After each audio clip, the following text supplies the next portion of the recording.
The last time I stayed at that hotel, something happened that I'll never forget. My aunt and I, we were downstairs in the bar area.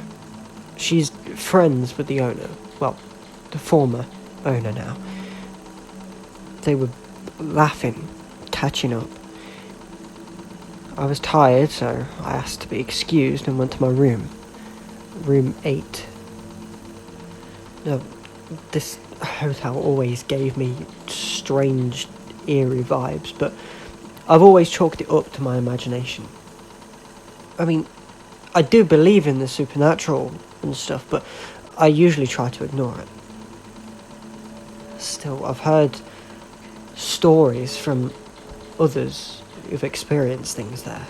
As I made my way up the stairs, something caught my eye in the hallway mirror. I turned to look at it, but I saw what looked like a shadow moving down the small corridor, just like in between the rooms.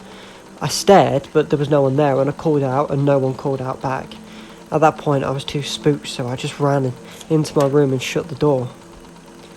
For a while, everything felt normal, except there was this weird jingling sound, like bells. And once, I thought I heard someone call my name, but it was faint, easy to ignore.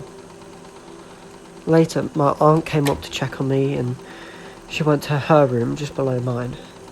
I tried to sleep, but the jingling wouldn't stop. It was like it was louder.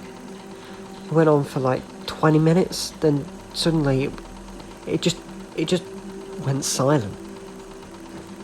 I was relieved, finally some peace, but I was drifting off when I heard a creaking, like floorboards.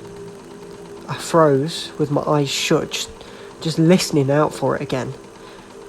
Then right next to my ear, as if it was standing, laying right next to me, I heard a voice that told me to help. I swear I could feel its warm breath on my neck, but that was it. I'd seen enough horror films to know when I needed to leave, so I threw on whatever clothes I could, bolted out the room, and I didn't stop running. I didn't tell the owners, I just went outside and slept on the bench on the porch. In the morning, I told my aunt and the owner what happened, and the owner just looked at me and said, "You know, other guests have captured photos of a figure standing right outside the door to room 8.